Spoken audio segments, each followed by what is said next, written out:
हरे कृष्णा दोस्तों, कैसे हैं आप सब। आशा करती हूँ कि आप सब बहुत अच्छे होंगे, अपना बहुत अच्छे से ख्याल रख रहे होंगे। फ्रेंड्स, आज की वीडियो में हम आप लोगों के साथ में शेयर करेंगे कि किस तरह से हम अपने सिलाई के काम को आगे बढ़ा सकते हैं और इस फील्ड में अपना एक नाम कर सकते हैं। तो देखिए फ्रेंड्स, किसी भी काम को शुरू करने के लिए सबसे ज़्यादा इम्पॉर्टेंट होता है कि आपको उस काम में महारत हासिल हो। तो सिलाई का काम एक ऐसा काम है जिसमें आप एकदम अच्छे से परफेक्ट कभी भी नहीं हो सकते हैं। कारण ये है कि सिलाई का काम इतना बड़ा काम है कि इसमें रोज़ नए नए डिज़ाइन आते रहते हैं, नए नए पैटर्न आते रहते हैं। तो आप अगर सोचें कि हम एक साथ में सारा कुछ सीख लेंगे, उसके बाद में अपना काम स्टार्ट करेंगे, तो ऐसा कभी नहीं हो सकता है। तो इसके लिए ज़रूरी है कि आप जितना सीख चुके हैं उसी को लेकर के अपने काम को आगे बढ़ाएं। तो देखिए, आपके अपने साइड में, आपके अपने एरिया में कौन सा काम ज़्यादा चलता है वो आप अपने हिसाब से देख सकते हैं। मैं यहाँ पर अपनी बात करूँगी और अपना उदाहरण देके आप लोगों को शेयर करूँगी कि कैसे हमें क्या काम करना है। तो देखिए फ्रेंड्स, सबसे पहले हम लोगों की साइड में क्या होता है कि यहाँ पे मेन जो कपड़े होते हैं ब्लाउज़ और सूट का काम होता है। सूट फिर भी कम होते हैं क्योंकि सूट में रेडीमेड हमें सूट मिल जाते हैं, इतनी सारी ड्रेसेस हो जाती हैं कि लोग वो खरीदते हैं। बट ब्लाउज़ तो आपको सिलवाना ही सिलवाना है। साड़ी आपकी 500 की हो या 5000 की हो, उसमें आपको ब्लाउज़ बनवाना ही है। प्लस लहंगा अगर आप बनवा रहे हैं तो उसके साथ में भी आपको ब्लाउज़ बनवाना ही पड़ेगा। तो इन सारी चीज़ों को अगर हम ध्यान में रखें तो हमारे लिए ब्लाउज़ सीखना बहुत ज़्यादा इम्पॉर्टेंट है। ब्लाउज़ कई तरह के हो सकते हैं, सिंपल भी हो सकता है और लाइनिंग वाले भी हो सकते हैं, प्लेन हो सकते हैं या डिज़ाइनर भी हो सकते हैं। तो हर तरीके के ब्लाउज़ होते हैं। अब हम यहाँ पे स्टार्ट करेंगे कि हमने शुरुआत में सीखा सिंपल ब्लाउज़ बनाना।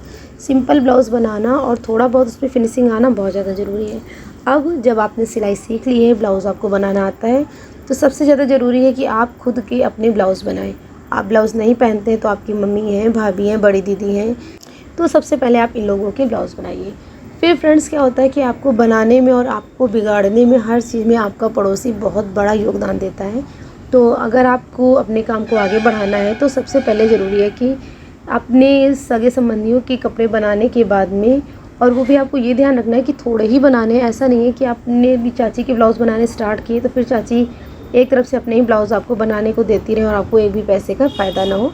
तो 1-2 पीस आपने उनके बनाए, उसके बाद में आप अपने पड़ोसी के ऊपर ये चीज़ शेयर कर सकते हैं। अपने पड़ोसी से बताइए कि देखिए, हमने दीदी के लिए ये ब्लाउज़ बनाया था, उनको बहुत अच्छा आया है। मम्मी को मैंने ब्लाउज़ बनाया था, उनको बहुत अच्छा आया है। अब आप अपना कोई भी सिंपल सा ब्लाउज़ मुझसे सिलवाइए। तो देखिए, पड़ोसियों में ये होता है कि शुरुआत में वो आपको ज़रूर से ज़रूर कपड़े देते हैं, क्योंकि उन्हें लगता है कि अभी जब ये सिलेंगे तो ये हमसे एक तो पैसा हो सकता है कि ना ही लें, और अगर लेंगे भी तो एकदम ना के बराबर लेंगे। और यहाँ पर आपको इस चीज़ को ध्यान भी रखना है कि स्टार्टिंग में जब आप पहली बार उनके कपड़े बना रहे हों तो आप उनको बहुत कम पैसे में ब्लाउज़ बना के दीजिए। जैसे जब मैंने सिलाई शुरू की थी तो मैंने फ़र्स्ट ब्लाउज़ अपने सारे कस्टमर, जितने भी मेरे कस्टमर हैं आस-पास वाले, उनके सब के मैंने फ़र्स्ट जो ब्लाउज़ था वो मैंने 0 कॉस्ट में बना के उनको दिया था। तो आज भी वो लोग मेरे पास जब कस्टमर को लेके आते हैं तो ये कहते हैं कि इन्होंने मेरा पहला ब्लाउज़ फ्री बनाया था, तुम्हारा ब्लाउज़ जो है वो हाफ़ रेट में बनाएंगी। तो मैंने अभी तक अपने स्कीम यही लगा रखी है कि फ़र्स्ट ब्लाउज़ जो होगा सिंपल ब्लाउज़, तो वो मैं बिना पैसे के ही बनाऊंगी। और यकीन मानिए कि इस चीज़ ने इतना फ़ायदा किया कि वो फ़र्स्ट ब्लाउज़ तो मैंने फ्री में सिला, बट उसके बाद से मेरे पास में काम की लाइन लग जाती है। तो फिर आप भी उनका इसी तरीके से करिए कि एक ब्लाउज़ बना के दीजिए, एक के बाद फिर दूसरा, तीसरा आपके पास में ब्लाउज़ आता रहेगा। धीमे धीमे करके आप पैसे बढ़ाइए, क्योंकि देखिए, हो ना हो लोग जानते हैं कि इनका टाइम लग रहा है, मेहनत लग रही है, कुछ ना कुछ लागत लग रही है, तो वो देंगे पैसे, भले ही कम दें। जब आप उनका एक अच्छा ब्लाउज़ बना लेंगे तो फिर वो अपने बगल वाले को, फिर वो अपने पड़ोस वाले को, फिर वो आगे इस तरह से आपका काम बढ़ाते रहेंगे। अब कम से कम आपके पास में 3 कस्टमर हो गए हैं। अब इन तीनों कस्टमर का आप फ़ोन नंबर ले लीजिए, जो कि एकदम आम बात है, आज के टाइम पे कोई फ़ोन नंबर देने में परहेज़ नहीं करता है।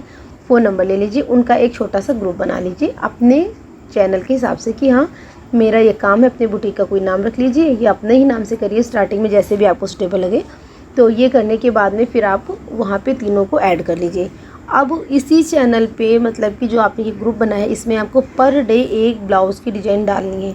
डिज़ाइन ऐसी डालनी है जो कि आप बहुत अच्छे से बना पाएँ। प्लस इन तीनों के आप ब्लाउज़ बना रहे हैं तो जो भी ब्लाउज़ बना रहे हैं उसकी एक पिक शेयर कर दीजिए कि देखिए, मैंने आज ये ब्लाउज़ बनाया है। तो इससे क्या होगा कि वो तीनों कस्टमर के पास में मैसेज पहुंचता रहेगा कि हाँ, इन्होंने बनवाया है, अच्छा ऐसा बनवाया है, अच्छा बना है, हम भी इस तरह का बनवाते हैं। फिर उसके बाद में एक कस्टमर वो अपने पास से और लेके आएंगे, एक कस्टमर और लेके आएंगे, इस तरह से करते जाएंगे। और आप सोशल मीडिया का फुल फ़ायदा उठाइए और इस तरह से अपना एक छोटा सा ग्रुप बना लीजिए, जिसमें कि आप अपने डिज़ाइन डालते रहिए और अपने कस्टमर को बढ़ाते रहिए। काम को अपने आगे बढ़ाने का एक और तरीका है कि आप अपने मार्केट में जाके पता लगाते रहिए कि वहाँ पे क्या रेट चल रहा है। अब अगर मान लिया आपकी जो टेलर हैं, बड़े बुटीक होल्डर हैं, वो अगर 100 रुपये ले रहे हैं, तो अगर आप एकदम स्टार्टिंग का है तो आप 50 रुपये लीजिए। थोड़ा सा आपका काम अच्छा होने लगा तो 60, 70, 75, बस इतने से आगे आपको नहीं बढ़ना है। देखिए, आप 100 रुपये लेते हैं और कोई ख़राबी आपके कपड़े में आ जाती है तो कस्टमर आपको बहुत ज़्यादा सुनाएगा। अगर आप 75 रुपये लेते हैं, 50 रुपये लेते हैं, थोड़ी बहुत कमी आ रही है, तो यहाँ पे आपको ये चीज़ ज़रूर देखने को मिलेगी कि कस्टमर आपको थोड़ा बहुत तो कहेगा कि देखिए ये कमी है, मुझे ठीक है मैं पहन लूँगी, पर आप आगे अच्छा बनाए इसके लिए मैं आपको बता रही हूँ। इस तरीके की आपसे बात करेंगे और आपके पास में काम लेके आते रहेंगे। और हो सकता है क्या, मतलब ये होता ही है कि कस्टमर के कपड़े बताते बनाते ही आपके हाथ में फिनिशिंग आती है। तो बहुत ज़रूरी है कि आप उनकी बात को ध्यान से सुनिए और उनका काम बहुत अच्छे से करके दीजिए। तो देखिए, यहाँ पर आज हमने 1-2 टिप्स आप लोग के साथ में शेयर किए कि किस तरह से आप अपने काम को आगे बढ़ा सकते हैं। क्योंकि सिलाई का काम बहुत ज़्यादा आसान है, तो इसमें कुछ कठिनाइयाँ भी आती हैं, और ख़ास करके उन लोगों के लिए जो कि घर से काम स्टार्ट कर रहे हैं, तो उनके लिए थोड़ा ज़्यादा ही दिक्कतें आती हैं। पर अगर आप इस तरीके के छोटे-छोटे टिप्स हैं जो उनको फॉलो करते रहेंगे, तो आपका काम भी बहुत अच्छे से चलेगा और आपका एक नाम भी हो जाएगा।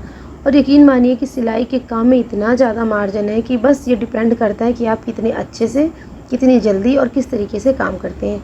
कस्टमर को डील करना आपको आना चाहिए, कपड़े में आपकी फिनिशिंग होनी चाहिए, कस्टमर को आप टाइम से दें, प्लस दूसरे टेलर से, दूसरे बुटीक होल्डर से 4 पैसे आप कम दे रहे हो। तो बस इस तरीके की छोटी-छोटी बातों को आप ध्यान रखें और यकीन मानिए कि आपका काम बहुत ज़्यादा अच्छे से आगे बढ़ेगा।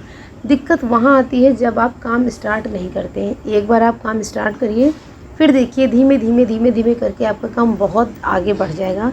और इस चीज़ को हमेशा दिमाग में रखिए कि सक्सेस एक दिन में नहीं मिलती है। सक्सेस के लिए बहुत सारी सीढ़ियाँ चढ़नी पड़ती हैं। और कोई भी काम हमारा एक तरीके से ये है कि आप मिट्टी में बीज को बोते हैं, तो बीज को अंकुरित होने में, बड़ा होने में, पत्तियाँ निकलने में और थोड़ा सा बड़ा होने में, कली आने में, फूल खिलने में बहुत ज़्यादा वक्त लगता है। लेकिन ये है कि जब एक बार पेड़ जड़ पकड़ लेता है, मिट्टी में अपने जड़ को मजबूती से फैला लेता है, तो फिर वो बहुत दूर तक अपनी छाया बिखेरता है, खुशबू फैलाता है। तो बस वैसा ही है कि एक बार अगर आपका काम चल गया तो फिर आपका काम चल ही जाएगा। तो इस चीज़ को ध्यान रखिए और पूरी कोशिश करिए, पूरा मन लगा के काम करिए। और बस आज की वीडियो के थ्रू मैंने थोड़ी सी हेल्प करने की कोशिश की है। वीडियो आपको अच्छी लगे तो प्लीज़ वीडियो को लाइक ज़रूर करिएगा।